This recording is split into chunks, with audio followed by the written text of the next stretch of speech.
Amen po. Isang mapagpalang umaga po sa ating lahat. Isang malakas na palakpak para sa Panginoon. Hallelujah, Lord. We worship you, God. Hallelujah. Yes, Jesus, Panginoon. Tunay nga, Panginoon, na ikaw ay mabuti, Panginoon. Ikaw ay mapagmahal, Panginoon, sa lahat ng mga anak mo, Panginoon. And we are here right now, Panginoon, para ibalik sa iyo, Panginoon, ang mga papuri, Panginoon, na nararapat lamang sa iyo. Ang mga parangal, Panginoon, na tanging sa iyo lamang, Panginoon. Hallelujah. Maraming salamat, Panginoon. Lord, ikaw ang aming buhay, Panginoon. Ikaw ang aming Panginoon, Panginoon. Panginoon. Hallelujah. Ikaw ang aming Diyos, ang aming gabay sa bawat araw, Panginoon. Lord, na hindi ka nagkulang, Panginoon. Lord, hindi ka nagkulang sa bawat isa, Panginoon. Patuloy kang nagpo-provide, Panginoon. Lord, patuloy kang nag-iingat, Panginoon. Ikaw ang dakilang Diyos, Panginoon. Hallelujah, Lord. Yes, Jesus. Hallelujah. Narito kami para papurihan ka, Panginoon. Yes, Jesus. We honor you, God.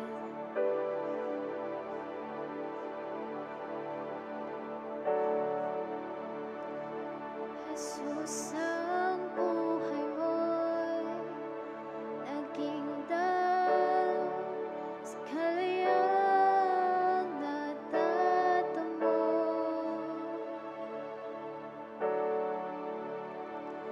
Ang buhay ko'y sa'yo, awitin ko, walang hanggan ang kabutihan mo. Karapat-dapat ang ngalan mo. Karapat-dapat ka, papuri ko'y sa'yo. Karapat-dapat ang ngalan mo. Karapat-dapat ka, papuri ko'y sa'yo.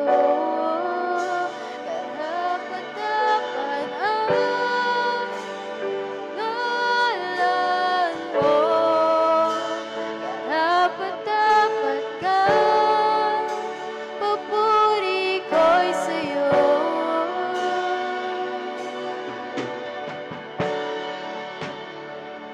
Ang kasalanan ko, pinatawad na. Walang hanggang pag-ibig mo.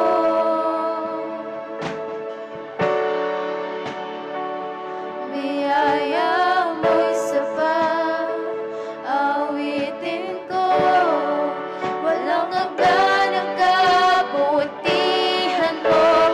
Karapat-dapat ang ngalan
kalwalhatian mo ay papupurihan ko.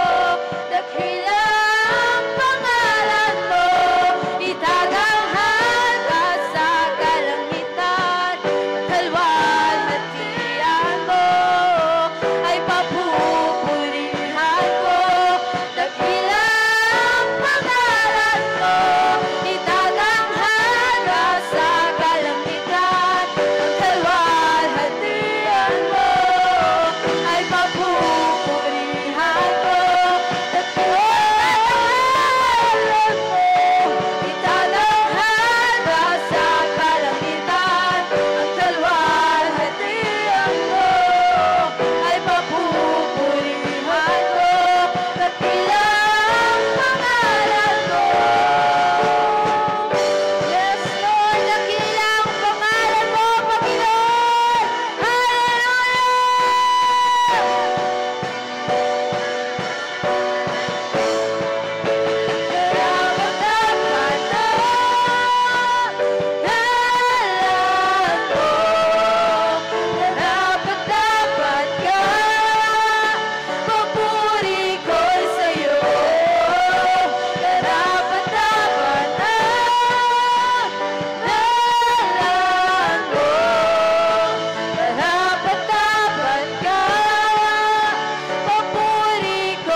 Jesus, sa'yo ang karangalan, kapangyarihan ngayon at pagpapagawaan. Jesus, sa'yo ang kapurihan, kalwalhatian ngayon at magpakailanman. Jesus, sa'yo ang karangalan, kapangyarihan ngayon at magpakailanman. Pupurihin ka sa awit, itataas ang aking tinig, itatanghal sa buhay ko, tanging ikaw, O Diyos. Higit pa sa kalangitan, ang iyong kalwalhatian, kadakilan mo't di mapapatayan. Pupurihin ka sa awit, itataas ang aking tinig, itatanghal sa buhay ko, tanging ikaw, O Diyos. Higit pa sa kalangitan, ang iyong kalwalhatian, kadakilan mo't di mapapatayan. Pupurihin ka sa awit, itataas ang aking tinig, itatanghal sa buhay ko, tanging ikaw, O Diyos. Higit pa sa kalangitan, ang iyong kalwalhatian, kadakilan mo'y di mapapantayan. Isa pa. Pupurihin ka sa awit, itataas ang aking tinig, itatanghal sa buhay ko, tanging ikaw, O Diyos. Higit pa sa kalangitan, ang iyong kalwalhatian, kadakilan mo'y di mapapantayan. Jesus. Yes, Lord. Kadakilaan mo, Panginoon. Lord, walang makakapantay sa'yo, Panginoon. Lord, walang nag-iisang dakila, Panginoon, kundi ikaw lang. Hallelujah. Patuloy ka naming pinapasalamatan, Panginoon. Lord, patuloy namin inaangkin ang banal mong presensya, Panginoon. Hallelujah. Lord, hayaan mo kami, Panginoon, na mangusap, Panginoon, sa'yo. Nakausapin ka, Panginoon. Lord, yakapin mo ang bawat isang nandito, Panginoon. Dahil nagpunta kami, Panginoon, para sa'yo, Panginoon. At hindi para kanino, Panginoon. At hindi para kung kanino, Panginoon. Lord, maraming salamat, Panginoon, sa napakagandang umaga. Lord, panibagong buhay, Panginoon. Panibagong hininga na naman, Panginoon, ang ipinagkaloob mo, Panginoon, sa bawat isa. At ito pa lang, Panginoon, ay napakalaking blessing na para sa amin, Panginoon. Dahil patuloy kaming maglilingkod, Panginoon. Patuloy kaming aawit, Panginoon. Lord, patuloy naming isisigaw, Panginoon, sa buong mundo kung gaano ka kadakila, Panginoon. Lord, ikaw ay aming pupurihin sa aming awit, Panginoon. Sa aming palakpak, sa aming mga salita, Panginoon. Hallelujah. Lord, maraming salamat, Panginoon. Dahil patuloy mo kaming iniingatan, Panginoon. Patuloy mo kaming minamahal, Panginoon. Sa kabila, Panginoon, ng mga nagagawa namin, Panginoon, ng mga kasalanan, Panginoon, na hindi nakakalugod sa iyo, Panginoon. Lord, patawarin mo ang bawat isa, Panginoon. Lord, nandito kami, Panginoon, para isurrender, Panginoon, ang lahat ng ngayon sa iyo, Panginoon. Para ibigay yon, Panginoon, at hindi na muling balikan pa, Panginoon. Lord, ikaw lamang ang gusto naming sambahin, ang gusto naming mahalin, Panginoon. sorry, Panginoon, kung may umaagaw, Panginoon, sa atensyon namin na dapat ay para sa iyo, Panginoon. Pero turuan mo kami, Panginoon. Turuan mo kami, Panginoon, na ikaw lang, Panginoon, ang itaas, Panginoon. Dahil ikaw ang dakila at siyang karapat-dapat, Panginoon. Lord, walang-wala kami, Panginoon, kung wala ka, Panginoon. Lord, hindi namin kaya ang mga bagay kung wala ka, Panginoon. Lord, hindi namin kayang tumayo sa sarili naming mga paa kung wala ka, Panginoon. Lord, dahil kapag napapagod kami, Lord, kaya mo kaming buhatin, kaya mo kaming akayin, Panginoon. Pero kung mag-isa lang kami, Panginoon, Lord, hindi na namin kayang tumayo, Panginoon. Hallelujah. Hallelujah, Panginoon. Patuloy ka naming sinasamba, Panginoon. Patuloy ka naming pinaparangalan, Panginoon. Ikaw na ang bahala sa aming gawain, Panginoon. Lord, walang magagawa ang kaaway, Panginoon. Lord, ngayon pa lang ay tinututulan na namin, Panginoon, ang gagawin nila, Panginoon. Lord, andito ka, Panginoon. You are here right now, Panginoon, para protektahan ang bawat isa, para yakapin ang bawat isa, para mangusap sa bawat isa, Panginoon. Hallelujah. Maraming salamat, Panginoon, sa lahat ng biyaya, Panginoon. Maraming salamat. Lord, ikaw ang mangunguna sa aming gawain, Panginoon. Lord, ikaw ang magsasalita, Panginoon. Lord, itatago mo, Panginoon, sa iyong likuran, Panginoon, ang mga lingkod mo na tatayo, Panginoon, sa pulpitong ito, Panginoon, upang ikaw ang makita nila, Panginoon, ang kagandahan mo, Panginoon, ang makita nila. Hallelujah. Lord, maraming salamat, Panginoon. And right now, Jesus, patuloy naming ibinabalik sa iyo ang pinakamataas sa papuri, Panginoon. Ang pinakamataas na parangal. Ang pinakamataas na pagsamba, Panginoon, na nararapat lamang sa iyo, Panginoon. Hallelujah! Ikaw ang aming Diyos, ang dakila sa lahat, ang aming kaibigan, ang aming tatay. Hallelujah! Hallelujah, Lord! We worship you! We honor you, God! We worship you, Jesus! Oh, Jesus!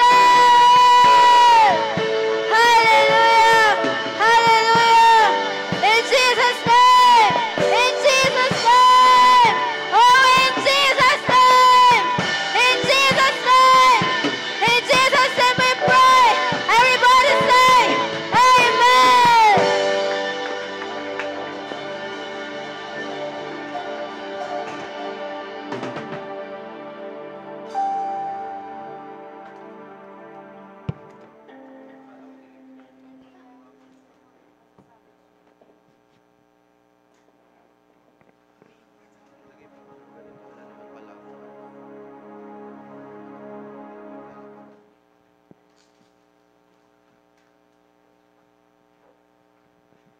Amen. Praise God. Magandang umaga po sa ating lahat.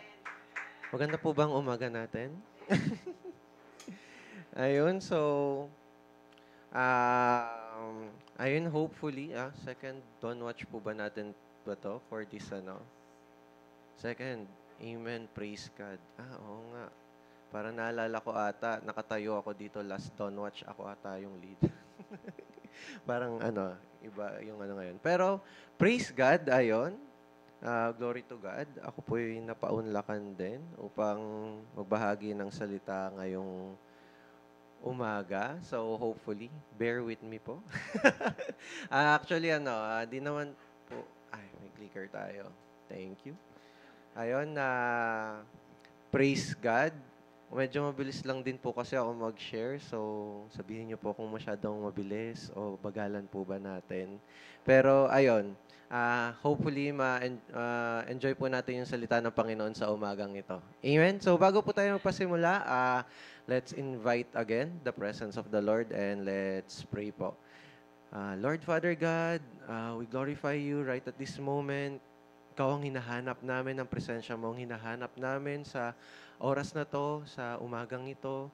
Patuloy na ikaw ang bigay sa amin ng revelation. So Lord Father God, na iyong ipapadaan sa iyong lingkod sa umagang ito, sa mga pagbubulay-bulayan naming mga salita mo, Lord.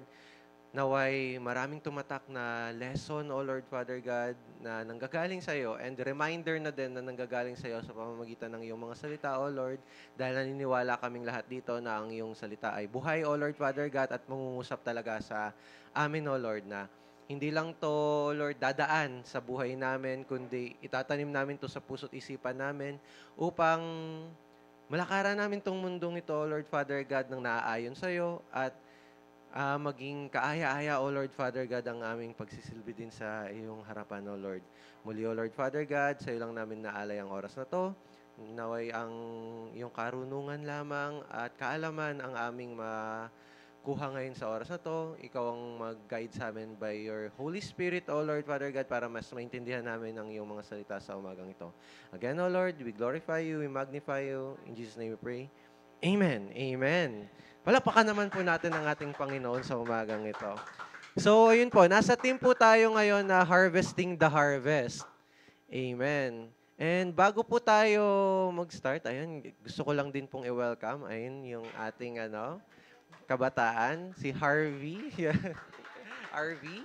Ayan, hello sa Don't Watch. So, meron din kami mga additional services like this. And praise God, kasama ka namin kaagad dito sa service na to. And hopefully ma-enjoy mo din yung ganitong mga moments. Ayan, so kung nakita mo during that time na youth jam, medyo maayos yung itsura natin, tapos ngayon mukha kaming bagong gising. So, praise God.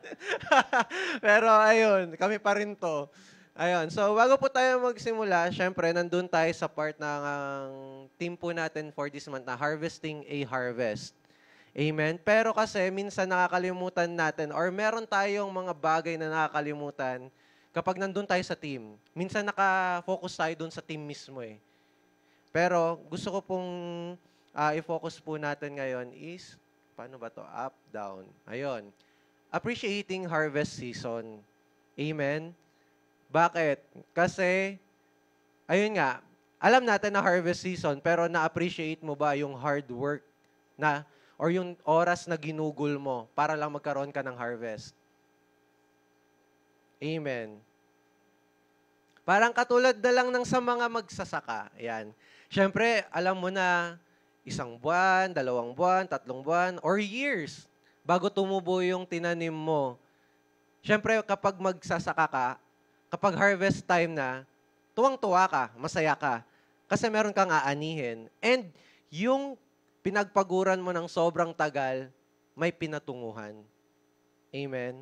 So, sometimes we just need to appreciate those things na, ay, praise God, may i-harvest kami. Praise God, meron kaming aanihin. Pero, going back, ano ba yung pinagdaanan natin bago tayo magkaroon ng harvest season? Amen? So, yung main verse po natin is sa Mark chapter 2, verse 14 to 17. Amen. Sige, let's proceed. Hindi ko talaga alam ko. Ayan. Medyo gulo yung PowerPoint. Pero ayun. Meron po tayong 4 na pointers for today. Ayan, for us to appreciate harvest season. Amen. So meron tayong 4. First is yung invitation. Second is acceptance. Third is conviction. And then, 4th is purpose. So, isa-isahin po natin lahat yan. Huwag po kayong mag-alala. Next. Ayan. So, unahin po natin yung invitation. Sabi po sa Mark chapter 2, verse 14, as he walked along, he saw Levi, son of Alphaeus, sitting at the tax collector's booth. Follow me, Jesus told him. And Levi got up and followed him. Kasi po, tayo bilang mga Kristiyano, syempre, yung sinasabi nating harvest is parang harvesting of people na from doon sa part na inuunti-unti natin silang dalhin kay Lord, tapos ngayon, nakasama na natin. So parang yun yung victory natin na at the end, doon sa part na nag-i-invite tayo, sumasama sila.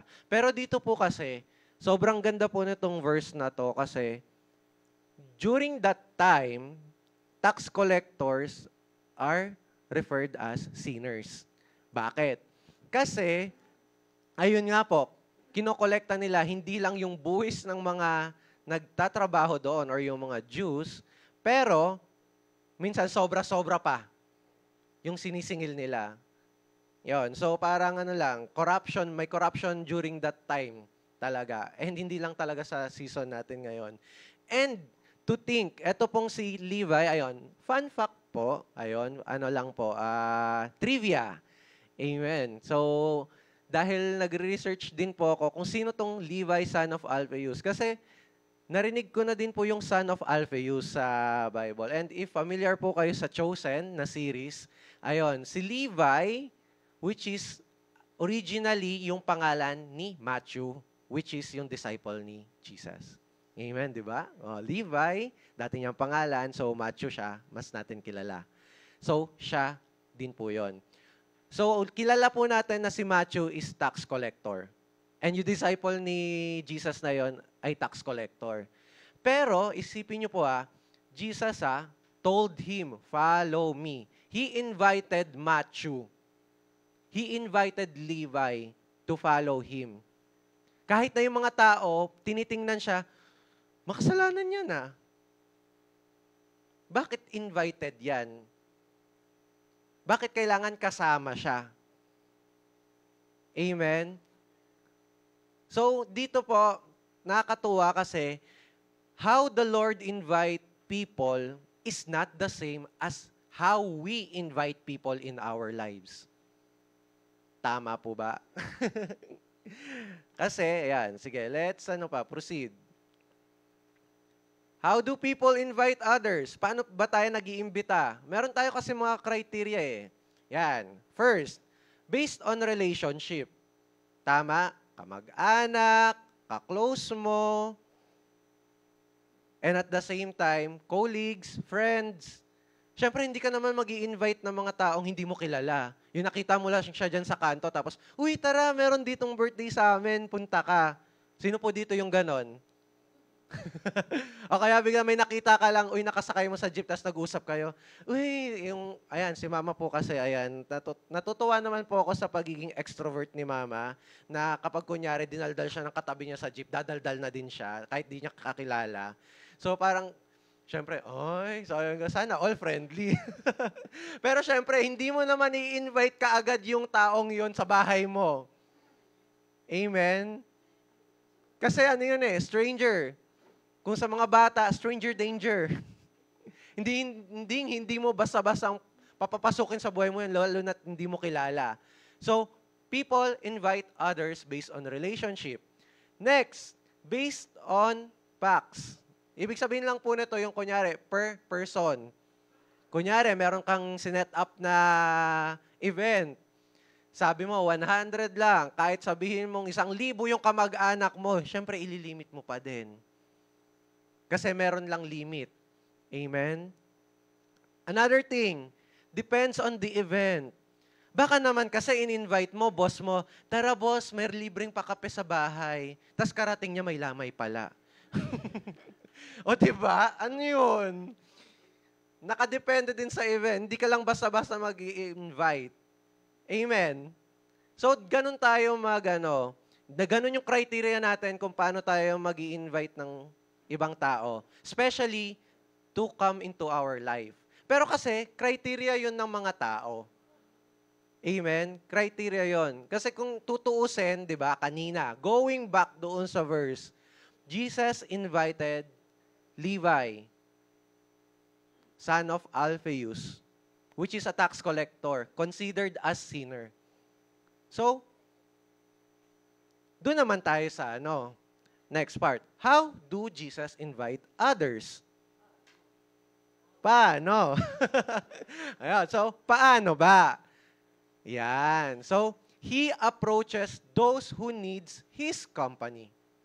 So, technically, hindi namimili si Jesus during that time. Amen? One thing I just want to share po sa inyo, during the IDC seminar din po na inattendan namin, which is sobrang natuwa ako, and at the same time, napaisip din ako, na what if, ayan, what if questions tayo ngayon, dumating si Jesus, Sa tingin niyo po ba, dediretso si Jesus dito sa church? Kayo po, opo o hindi? Oo, hindi. Yes or no? Kapag dumating si Jesus dito sa mundo, if ever man na dumating yung second coming, will He go straight sa mga churches? Yes or no? No. Oh, may nag-no daw. Bakit no? Dadiretso sa bahay niyo. Ayun, praise God. So, no. He will not directly approach us. Bakit? Kasi, He approaches those who needs Him. Kung tayo, dito sa mundo, bilang mga Kristiyano, we are already being, anong tawag dito?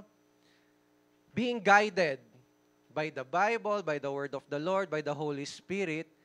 Yung mga hindi pa nare-reach out ni Jesus, yun yung pupuntahan niya. Yun yung tutulungan niya. Kaya, kayo po ba, magtatampo kaya kayo nun? Loka, dumating daw si Jesus, tapos di man lang ako binisita ni Jesus, o kaya di man lang siya dumaan dito. Iiyak. Di ba? Kasi, imaginein mo yon, in your lifetime, the Word was there, you are being supplemented by the Word of the Lord. Merong mga nagtuturo sa inyo, and at the same time, on your own quiet time, or kahit sabihin mo, nakikinig ka na lang ng Word, nandun na yun eh. Pero kasi hindi lahat ng tao is same as us. Now we are guided by the Holy Spirit, humingi tayo ng tulong lagi kay Lord. We are communicating through prayers. Amen? Kaya, ganun mang-invite si Jesus to those na hindi pa talaga siya kilala. And kailangan siya. Which is, who we considers are as sinners. Although, hindi ko sinasabing we are not sinners. We are also sinners. Pero kasi tayo, bilang mga Kristiyano, na-realize na natin yun eh. Alam na natin sa sarili natin na makasalanan tayo. That's why we are continuously repenting. Continuously asking for forgiveness. Kasi we know that God Himself is a merciful God. Is a graceful God. And at the same time, wag natin kakalimutan na He's a God of justice also. Amen? So, ganon mag-invite si Jesus sa atin. Sorry na po, medyo nabubulol. Next. Hindi ko talaga alam paano ito nag-work. Taas, bababa. Ayun. Next, acceptance. Yan. Ay, binalik ko. Sorry po. Acceptance. Siyempre, after mag-invite, siyempre, hindi ka naman mag-i-invite nang hindi mo i-accept. Ano yun? Nag-invite ka, tapos wala man lang welcoming, wala man lang ano. So, let's read Mark chapter 2, verse 15. While Jesus was having dinner at Levi's house, which is we also know as Matthew, many tax collectors and sinners were eating with him and his disciples. For there were many who followed him, which is si Jesus nga. Amen? Imagine niyo po yun. Many sinners and tax collectors. And emphasize dyan mga makakasalanan tsaka mga tagasingil ng buwis yung kasama ni Jesus and ng disciple. Sa tingin niyo po ba, kung kayo yung nandun sa situation na yon, unfair po ba? Na yung kasama ni Jesus? Ilagay niyo yung sarili niyo sa sitwasyon na yon. Unfair ba na ay, bakit sila yung kasama ni Jesus? Eh, ako nag-serve dito all throughout ng buhay ko bilang Kristiyano. Actually, nung binabanggit din po to and kinakwento, parang sabi ko, sana all. Kasama doon. Amen. Though, pwede naman nating iput yung sarili natin na as disciples of Jesus. Or parang pwede naman din tayong makijoin doon. Pero malay nyo, hindi nga tayo kasama doon sa part na yon. Pero kasi, meron ditong ibang perspective eh. Nabanggit po kasi sa story dito na nakita din to ng mga Pharisees. And at the same time, syempre, sino ba yung mga involved dyan sa,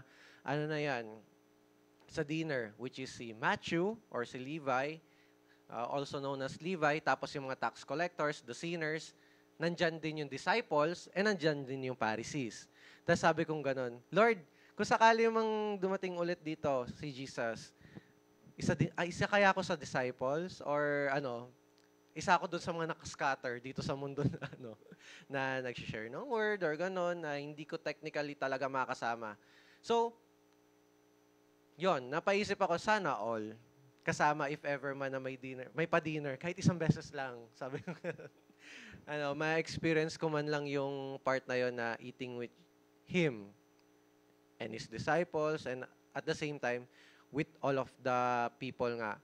Pero, yung pinaka-masarap isipin dito na yung acceptance ni Jesus, despite na ganon yung situation mo, handang-handa ka niyang tanggapin. Kasi di ba, pwede naman niyang pagbawalan, huwag kayo sumunod sa amin. Si Levi lang yung tinawag ko, siya lang sinabihan ko na, come and follow me, tapos nagsisunod naman kayong lahat. Yung parang lang yan dito, natatawa ako kapag naalala ko yung mga experiences ko during our youth days. During our youth days, at tanda ko na. Anong tawag dito? Kasi pag, alam ni Ate Grace yan, kapag nag-invite yung isa, sama lahat, nakabuntot. Tapos sasabihin nila, uy, bakit nakasunod na kayong lahat? Bumalik kayo doon, baka hanapin tayo ni Pastor o kaya ganon. Yung kanyari, sasaglit lang sa 7-Eleven, tapos magkakayayaan, tapos isa lang yung sinama, tapos may nakita, uy, saan sila pupunta? Tara, sama tayo. Siguro na-experience din ng mga kabataan yan ngayon, kapag, uy, sama, ganon. Saan kayo punta? Libre, ganon, yung mga ganong bagay. Ayun, so parang ganon. Ganon yung senaryo ni Jesus yon. Isa lang yung tinawag niya, pero lahat sumunod. Pero, ang tanong, nagreklamo ba si Jesus nung dumami sumunod sa kanya? Hindi. Amen. Hindi ko sinasabing Huwag nyo namang i-compare yung kunyari may nanlibreng isa tapos sumunod kayong lahat. Hindi naman yun yung Pero kasi, yun lang yung same concept na parang may sumusunod. Pag lumakad yung isa, susunod lahat. Ganon. Ibig sabihin, ganon kalakas yung influence ni Jesus. Sa mundo ngayon, ganon yung influence ng libre. Na kapag kunyari, libre yung isa, uy, sama din kami, libre mo din kami. Ganon. Nilibre ni Jesus yung 5,000. Praise God. Yun, praise God doon. So, yung acceptance ni Jesus doon na, imagine mo yun in a banquet or in a dinner talaga, lahat pwedeng sumama. Ganon ka-accepting si Jesus. Kasi tanggap ka niya. Whatever it is na pinagdaanan mo, ano man yung mga nagawa mong mali, hindi naman si Jesus after dun sa part na yun na para pagsabihan ka na, mali yung ginawa mo kasi, ganito, ganyan, ganyan. Ginagawa. Yun. Makasalanan ka. Ang dumi-dumi mo. Ganon. Yung mga ganong, hindi naman nangre-rebuke si Jesus nun But, He sit on that table with them just to accompany them, be with them. Siyempre, pag dinner, hindi naman mawawala po nun yung usapan.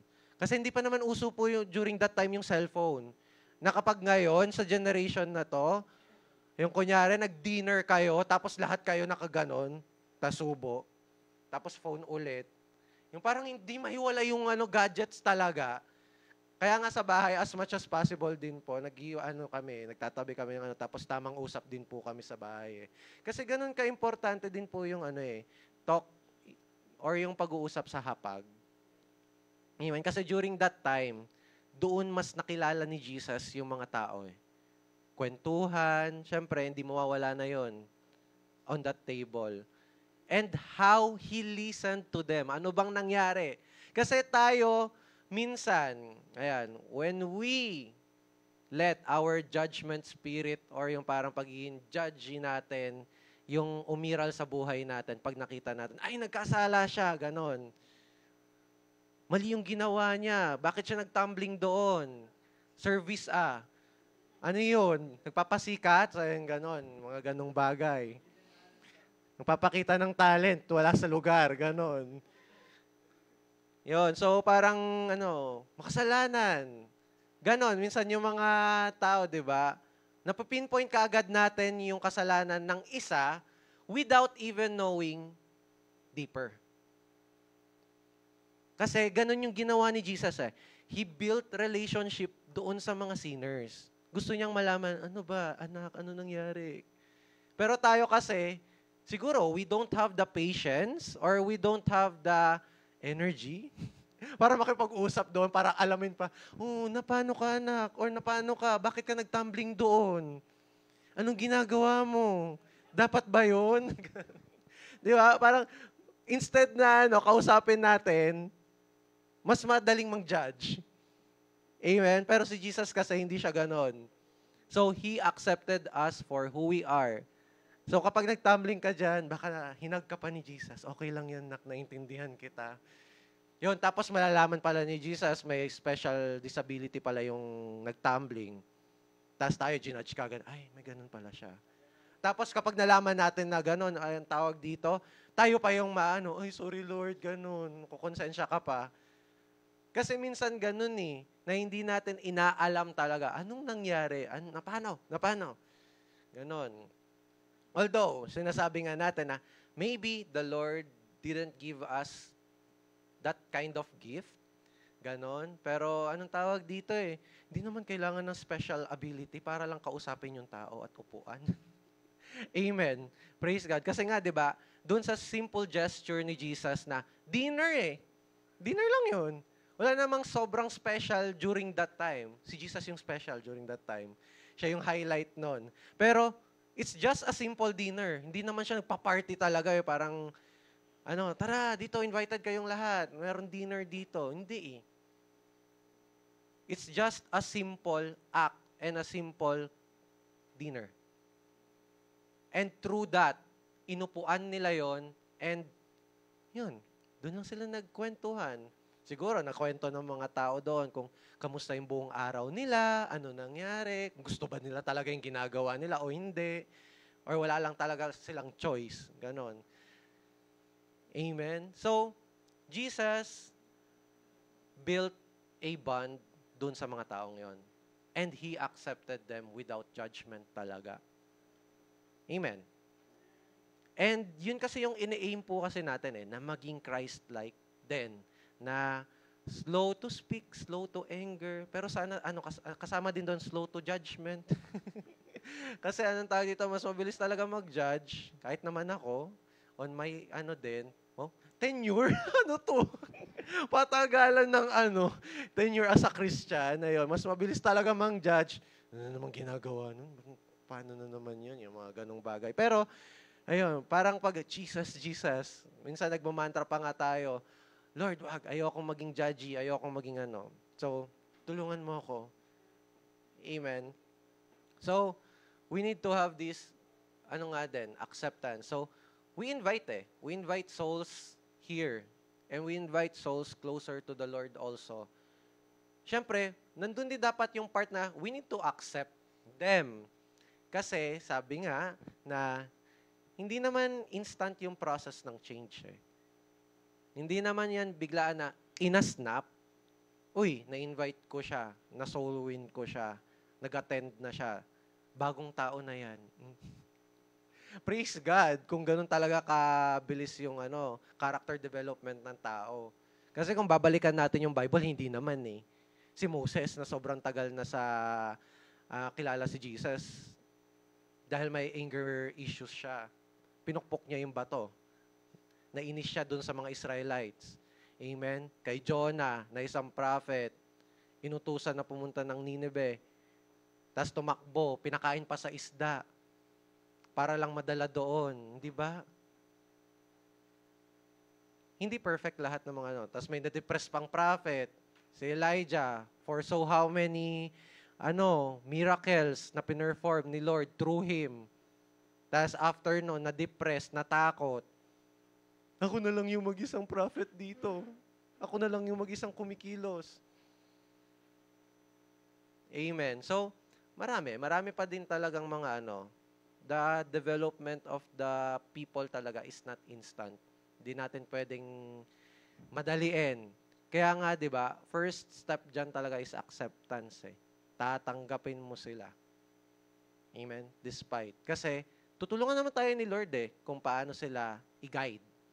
But, yun nga, yung laging sinasabi during our rooted team for the year or word for the year, it is us that plant and water the seeds.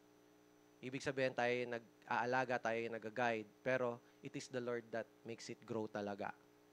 Amen? Kaya kung hindi man natin hindi natin nare-receive or hindi natin nakikita yung expected result natin, baka kasi anong tawag dito, inaangkin na natin yung part na dapat yung growth is kay Jesus, tapos parang ikaw na mismo, hindi, dapat dahil ako yung nagturo, mag-grow dahil sa sinabi ko, sa tinuro ko. No.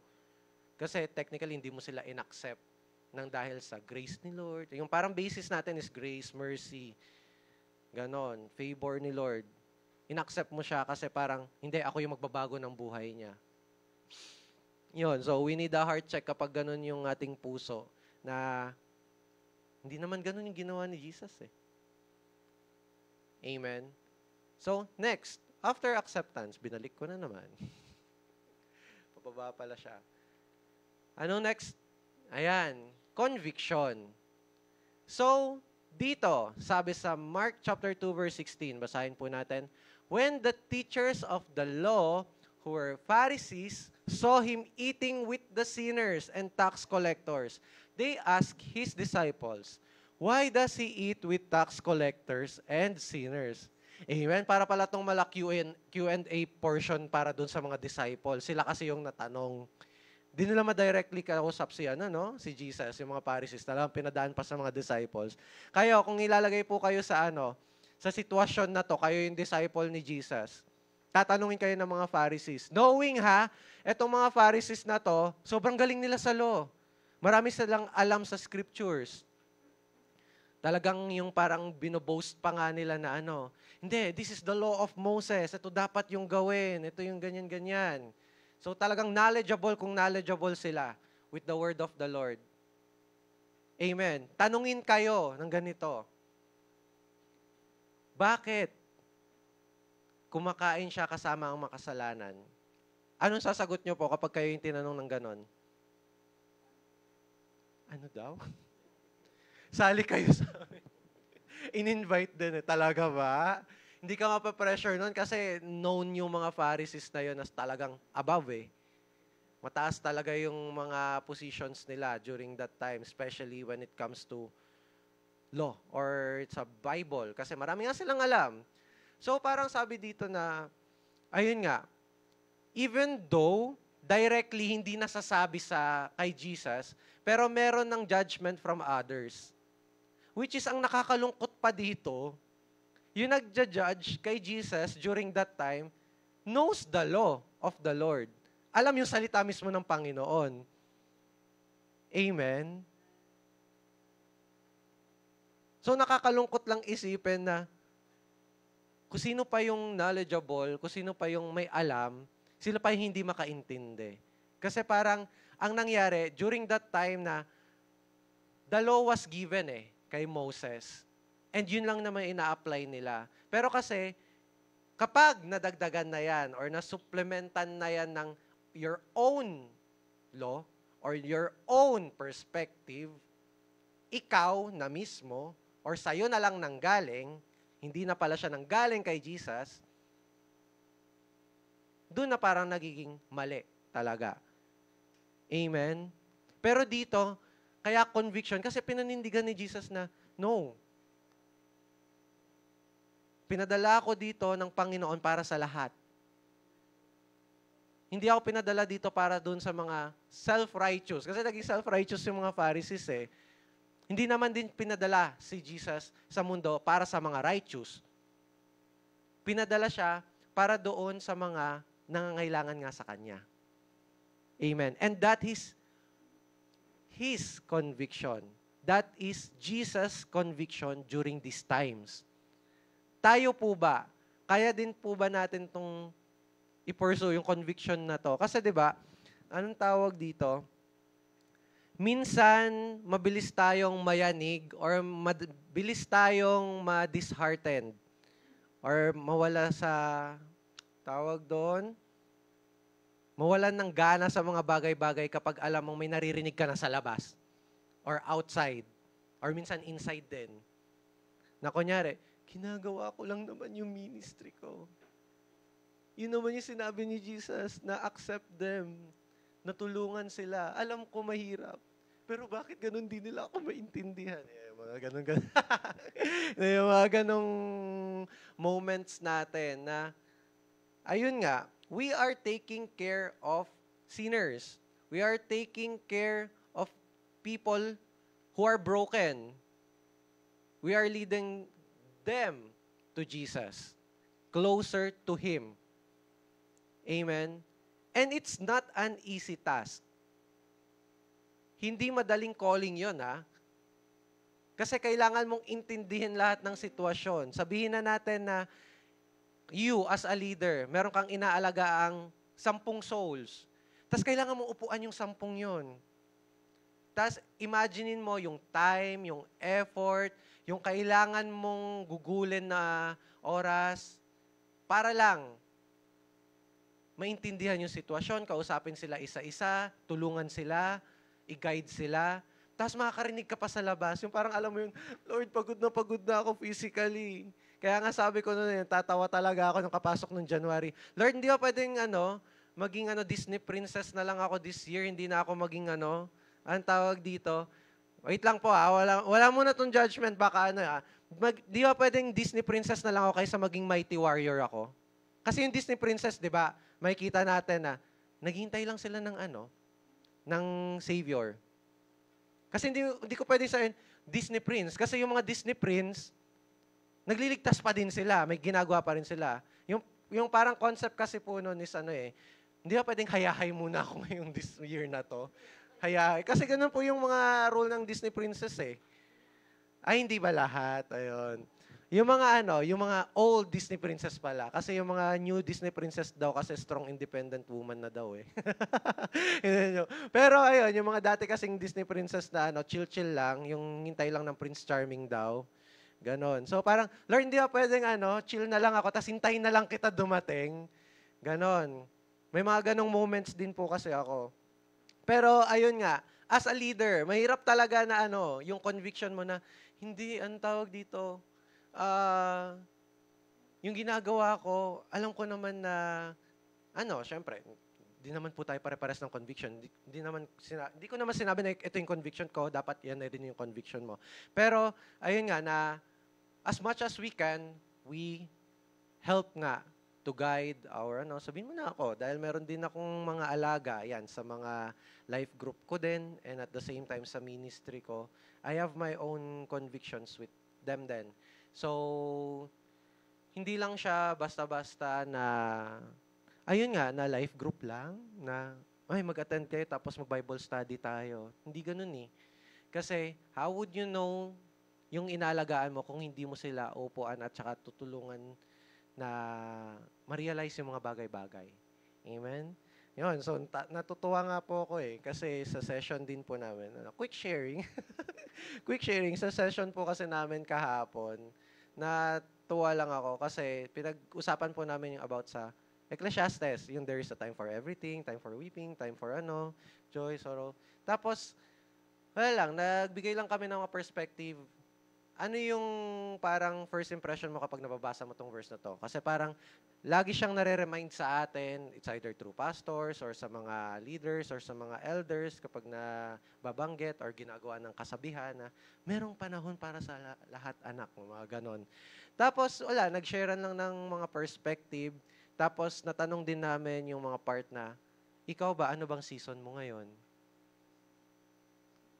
Tapos after ng season na yon, ang tawag dito, kung bibigyan ka ng pagkakataon ni Lord, anong gusto mong focusan na season mo ngayon? Kasi minsan nagsasabay-sabay po yan eh. Ayun, so ano yung kailangan focusan? Tapos ano yung kailangan mo maging action?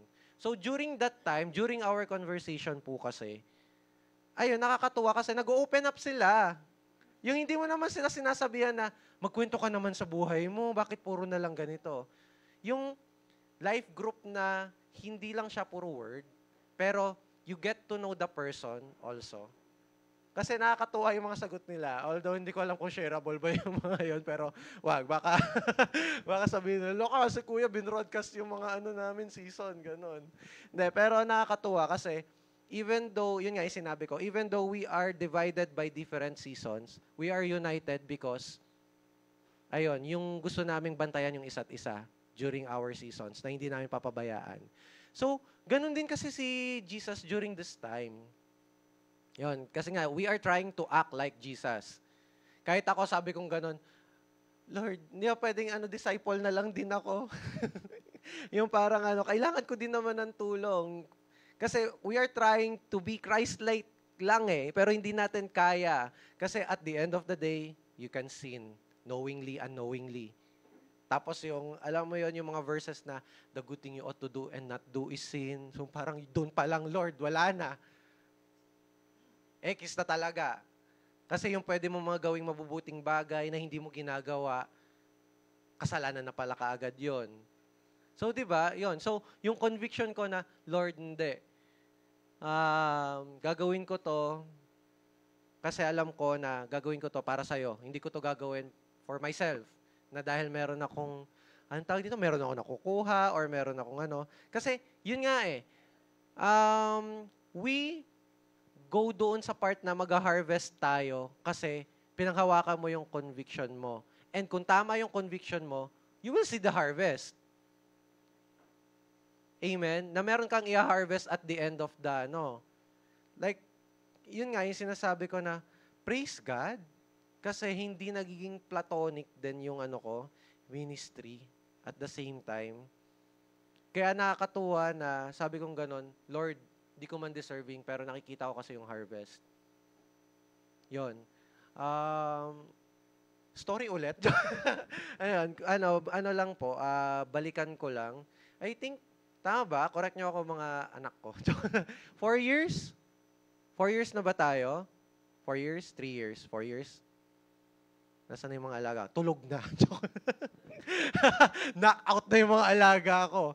So, kung on top of my mind, 4 years na po ang life group ko.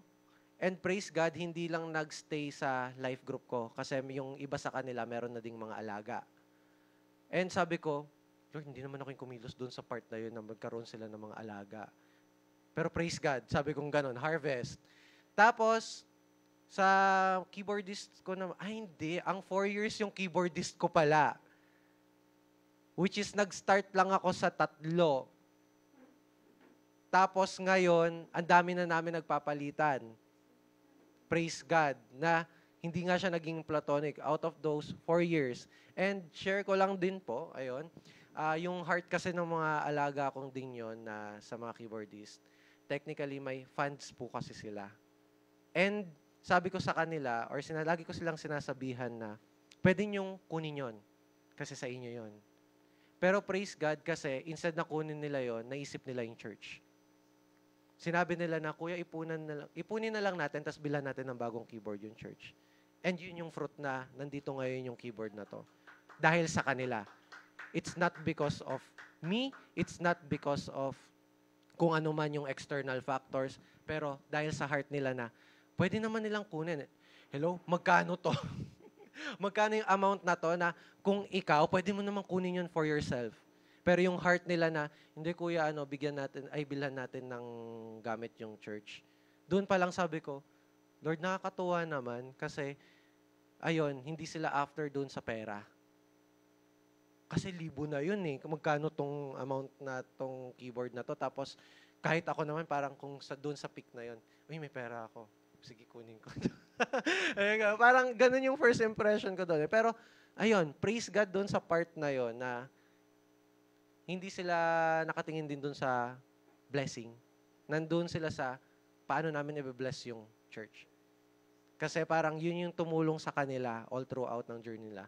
Which is, during that time, iniyak ko talaga kay Lord. Sige na, pangit na kung pangit yung itsura ko nung humagulgul ako. Pero kasi yun yung conviction nila and at the same time talaga na, Lord, ganito yung mga alaga ko. Praise God. Kasi sabi kong gano'n na yung lagi kong binababa sa kanila as, ako kasi po, ang pinaka-core belief po kasi na lagi kong pinapass down sa mga generation is humility. Wala tayong pwedeng ipagmalaki kay Lord kahit na ano pa man yan, ano yung achievements natin. Amen. Humility, just like what Jesus did. He's the King of Kings. He's the Lord of Lords. Pero He humbled Himself down para doon sa mga makasalanan. Amen. Kaya yun yung gusto kong i-portray din po sa mga alaga ko na hindi man ako yung maging perfect leader nyo, pero as much as possible, kaya kong may pakita yung kahit yung humility man lang. Kasi minsan, syempre, nakikita nila yan na nawawalan ako ng patience, lang papagalitan ko talaga sila kung papagalitan, gugunutan ko talaga sila, pagsasabihan ko sila, tapos may inis talaga, bakit nakarinig na nun? Yung mga ganong bagay. Pero at the end of the day, ayun nga, praise God. Kasi despite our differences, despite ng mga topak din natin minsan, especially sa mga, sa mga seasons na, di ba nga, mayroon tayong iba't ibang klase ng season. Yon, hindi tayo mag-stay doon sa mga season na yon. Mas mapapakita talaga natin na, no, Jesus is in control in my life. Hindi ko hayaan na nandito lang ako. Dadaanan ko lang yan. Amen? Pero yun, so yun yung conviction ni Jesus during that time, kaya nagkaroon siya ng harvest. Amen? And dapat, ganun din po tayo na, same like Jesus, we have that conviction na to reach out din, hindi yung mga alam nating matitinong tao. Hindi tayo namimili. Amen? Pero ang hirap, di ba? Kasi sa panahon ngayon, lagi natin sinasabi, sa panahon kasi ngayon, delikado. Baka kasi yung mga ma-invite ganito, maging bad influence sa mga alaga, sa anak ko, or maging bad influence sa mga ibang ano. Pero kasi, it is us din na magbabantay din during that time. Amen. So lastly, mukhang binalik ko na naman. Ay, nako. Next. Yan. The last pointer po is yung purpose. Bakit ba natin ginagawa ito? Kasi ang pangit naman may conviction, ay, nag-invite ka, na-accept mo nga siya, nandun na yung conviction mo, pero empty lang pala yun. Wala ka palang purpose. So, kailangan may purpose. And, yan, sabi sa Mark chapter 2, verse 17, on hearing this, so narinig ngayon ni Jesus, na kinakausap ng mga Pariseo, yung mga disciples niya. Sabi niya, Jesus said to them, it is not the healthy who need a doctor. Amen. But the sick. I have not come to call the righteous, but sinners. So, in the beginning, Jesus' intention was clear. Jesus' purpose is clear to reach out all the sinners, hindi yung mga righteous. And especially not the self-righteous. Amen? Kasi parang anong tawag dito, kaya nga natanong ko din po kanina sasama po ba yung loob natin kapag dumating si Jesus tas hindi tayo pinuntahan? Amen. So dapat hindi sumama yung loob natin. Kasi imagine niyo po yun dapat matuwa pa nga po tayo kapag dumating si Jesus tapos hindi niya tayo pinuntahan. Amen? Kasi alam ni Jesus na we are already founded in His Word. Matakot tayo kung pinuntahan pa tayo ni Jesus, tas sabihin mo na, 20 years ka ng Kristiyano, tas pinuntahan ka pa rin ni Jesus. Ibig sabihin, up until that moment, you are still living a double life, a sinner life, at parang hindi nakita ni Jesus yung growth mo. Which is, syempre, nakalungkot. Not unlike kapag dumating si Jesus, tapos parang, yes, nandito na si Jesus, may kasama pa kami. Kasi hindi nga natin ma-reach out lahat So, si Jesus na yung gagawa ng paraan doon. Siya na yung magre-reach out during that time. And it is for us, doon sa mga, kung saan man tayo nakalocate, yun yung i-reach out natin. Yung the best na pwede nating gawin. Kung saan tayo magiging salt and light sa mundong ito. Amen? So, tayo din po, we need to have this purpose like Jesus. Ano ba talaga yung purpose natin? Bakit gusto nating i-reach out yung mga sinners? Or bakit gusto nating i-reach out yung mga lost souls? Amen? to bring them to Jesus. Hindi to bring to us. Hindi to bring to the church. So, maraming magta-tithes and offering. Hindi ganon. Hindi to bring to the church para masabi lang na marami kami. Kasi hindi yan nabibase sa quantity. It is the quality that the Lord always checks.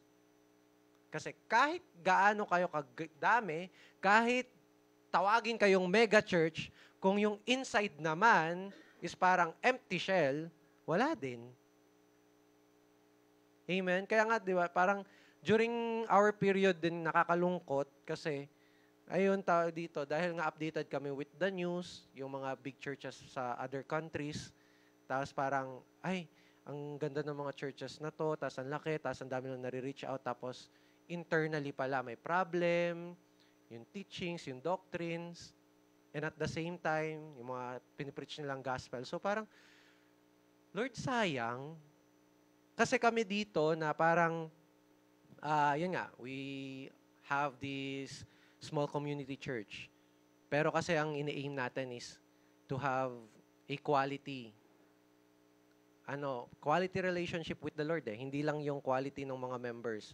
Pero yung madala talaga natin kay Lord, yung magkaroon tayo ng foundation. Foundation natin is the word of the Lord. Tapos, our air or is prayer, ganon. Our water is yung lahat talaga spiritually, in a sense. Although, syempre, di natin ma-perfect yon, which is minsan napafrustrate talaga tayo bilang mga Kristiyano na, ano ba yun, Lord, ang tagal ko na dito sa ministry na to. Alam ko naman yung purpose mo sa buhay ko. Alam ko naman kung ano yung ano.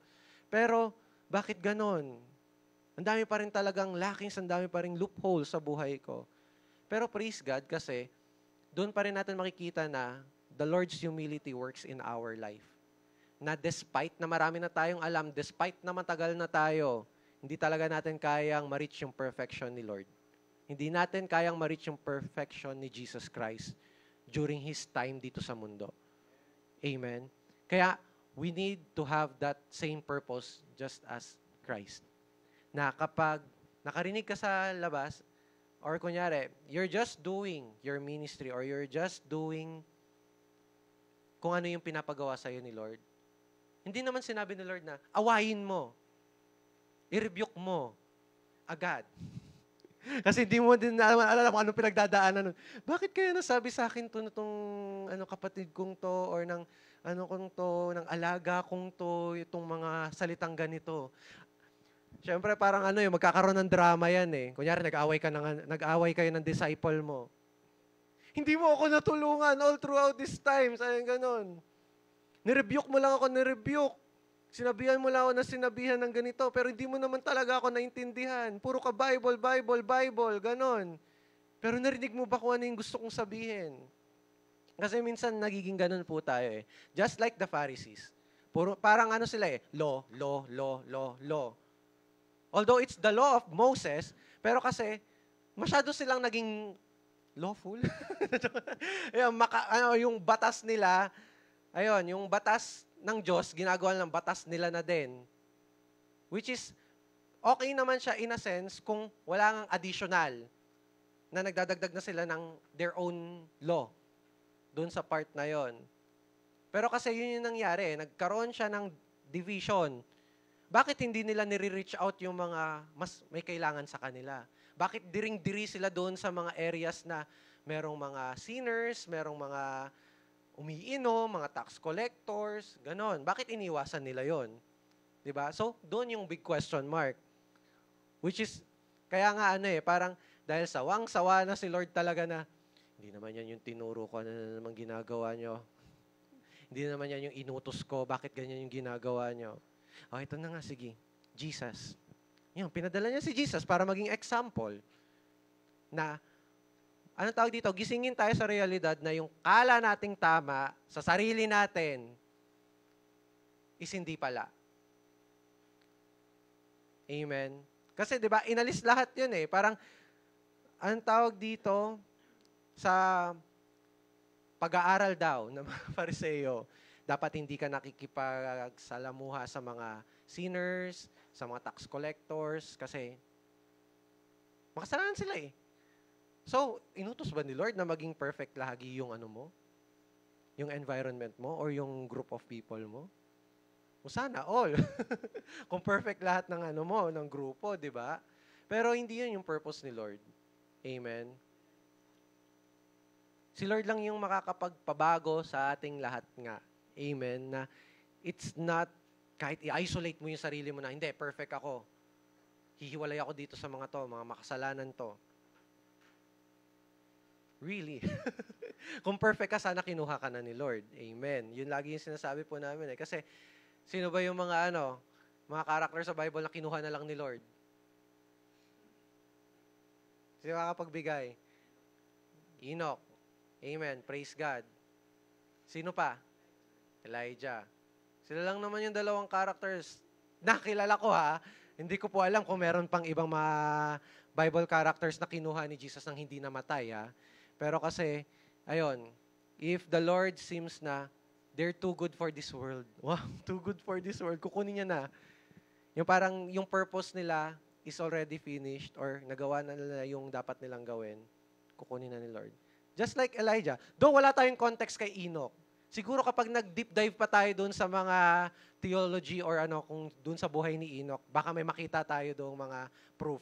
Pero kasi ang pinaka-main proof natin is yung kay Elijah eh. Kasi kwento kung anong ginawa ni Elijah eh. Amen. So, yun. Yun yung purpose. Dapat we have this same purpose. Huwag tayong gumawa ng sarili nating law. Amen.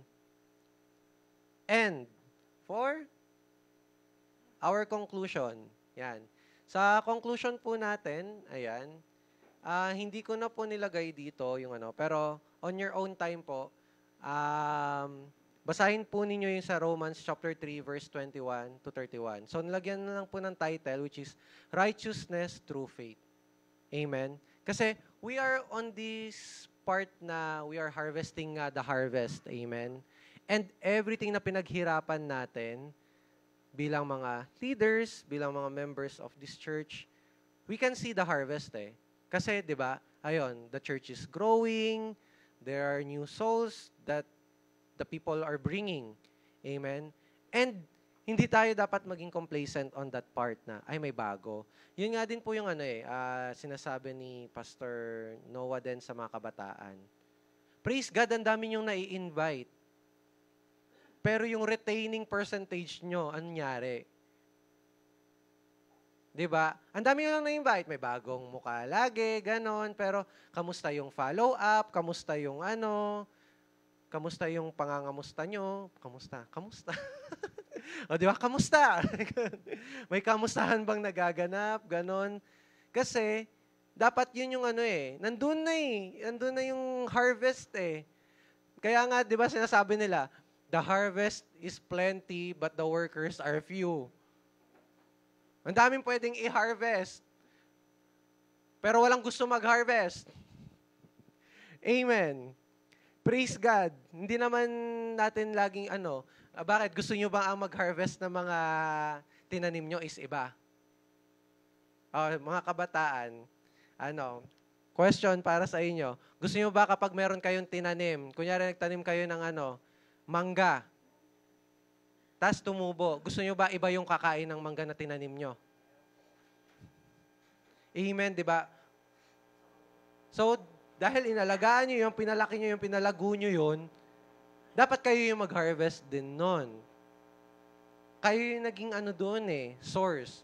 Parang sabihin na natin yung growth is na kay Lord, pero kayo yung nag-start doon kayo yung nag-plant ng seeds, kayo yung nag-water. Amen? So, kapag during harvest season, ito naman po, yung isipin natin, yung sa conclusion natin na, Romans 3:21-31, righteousness through faith. Let's not always think na, ay, marami akong nadala, I'm righteous. No. Lahat tayo sa paningin ng Panginoon, pantay-pantay. And we are united by our faith with the Lord. We are only called righteous by the Lord through our faith. Hindi dun sa good works natin, hindi dun sa achievements natin, hindi dun sa mga ginawa natin sa buhay bilang Kristiyano. Amen? Kaya wag talaga nating isipin na we are high and mighty, just like what the Pharisees did na, no, ganito kami. Hindi namin bababa yung sarili namin dyan sa lugar ng mga makasalanan. No, kasi kahit na may faith sila during that time, pero hindi naman sila nagiging righteous. Kasi nga, yun nga, nagiging self-righteous sila. They're proclaiming that they are righteous. Men of God. Pero hindi naman yun yung nakikita ni Lord. Amen? Kaya, at the end of the day, when we are on that season of harvest, humility pa rin. Just like how Jesus humbled Himself to dine with the sinners. Amen. To reach out those who need Him, not those who knows Him. Amen. Yan. Kaya sa umaga pong ito, muli, inaanyahan ko pong bawat isa na tumayo and awitan po natin ang ating Panginoon sa oras na to.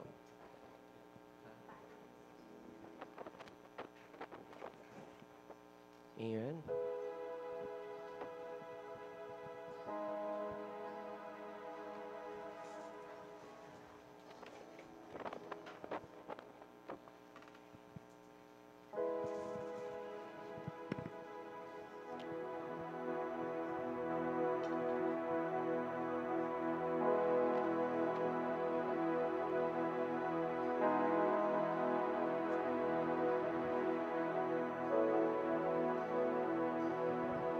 Yes, Lord. Once again, we invite you in this place, O Lord. Patuloy, O Panginoon, sa mga salita mo ngayong umagang ito. Alam namin na dumaan din kami doon sa part na yun, O Lord. Bago kami dumating dito sa sitwasyon namin na kami na yung tumutulong, O Lord. We already experienced that, O Lord. Kaya sa oras na to, Panginoon, naway makita namin, O Lord, sa buhay namin, na all this is possible because of you. Lahat to naging posible dahil sa iyo, Panginoon. Kaya sa oras na to, Panginoon, gusto lang namin na awitan ka, pasalamatan ka, at bigkasin na ika'y sapat, O Panginoon, sa amin. Oh, Jesus. Ikaw lamang buhay.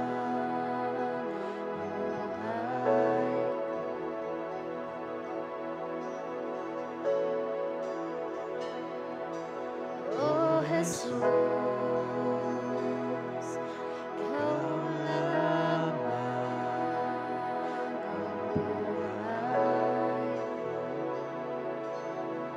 Minsan pa. Oh, Jesus,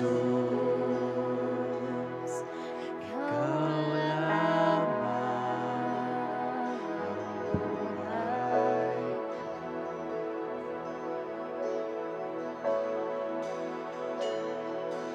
Oh, Jesus,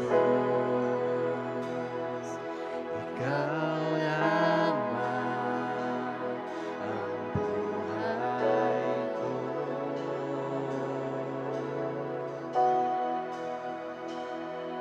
Ikaw ay sapat, wala nang iba. Kaligayahan ko, kagalakan ko, O Jesus.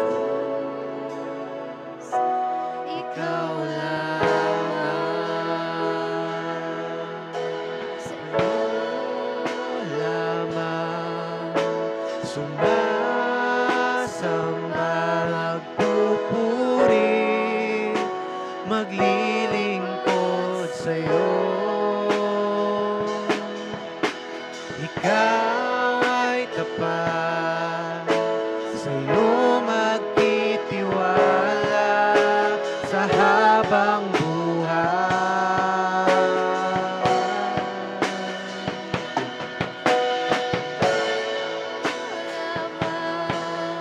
Sumasamba, magpupuri, maglilingkod sa'yo.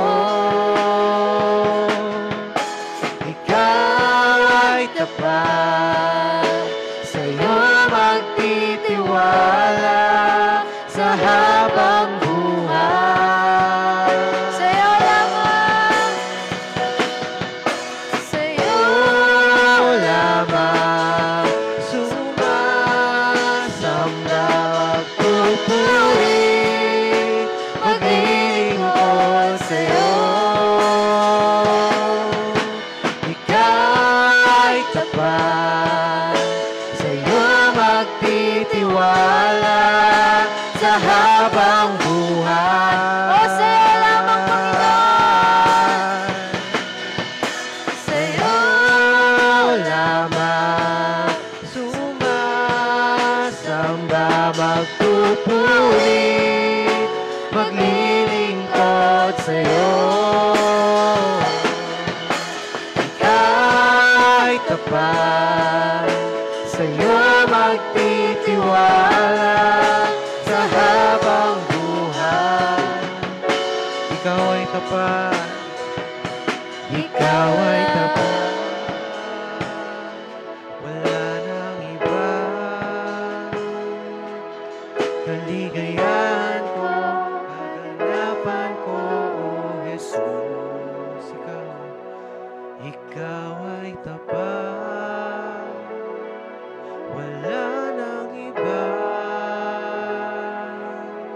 Kaligayahan ko, kaganapan ko, O Jesus. Ikaw ay tapat,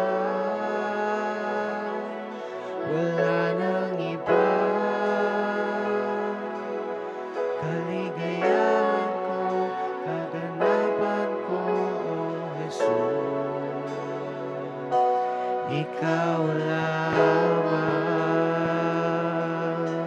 Yes, Lord, Ikaw lamang, O Lord.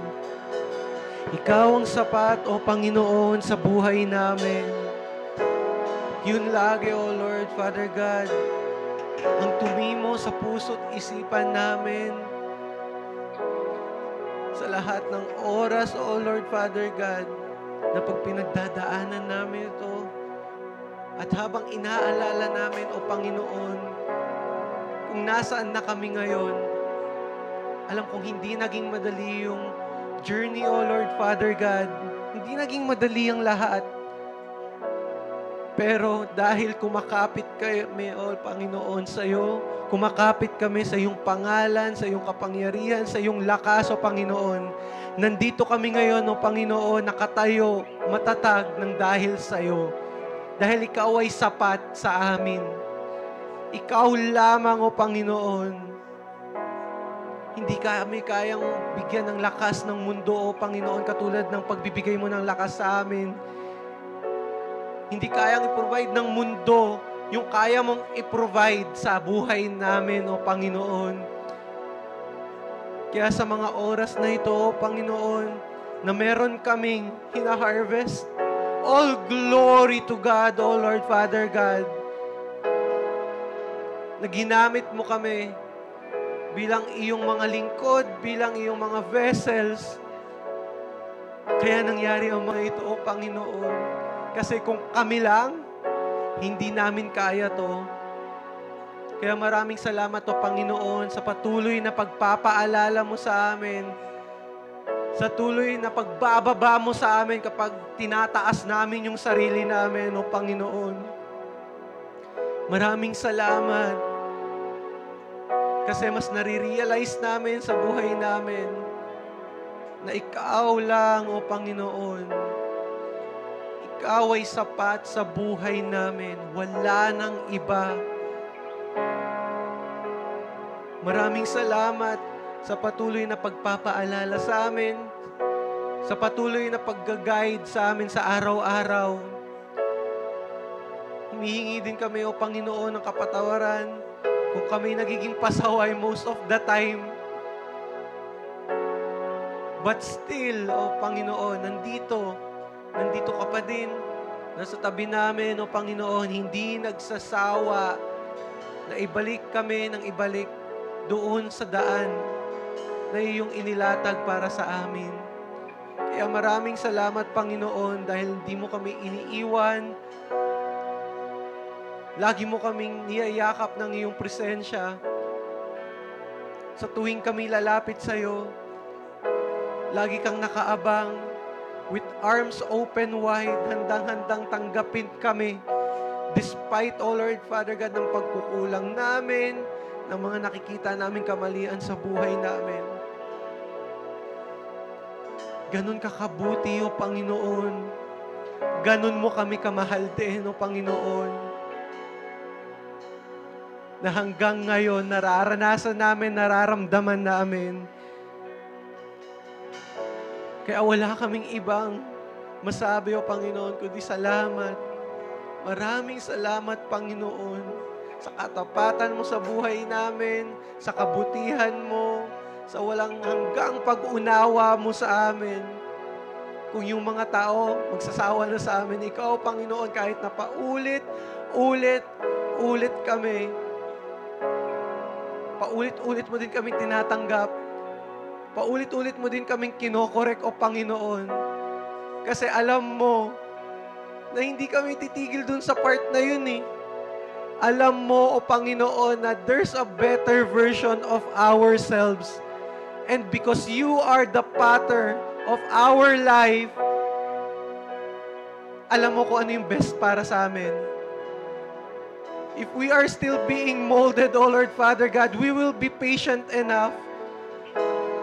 Kung gaano ka naging patient din sa amin, O Lord, to aim that best version of ourselves. Alam namin na mahirap, O Panginoon.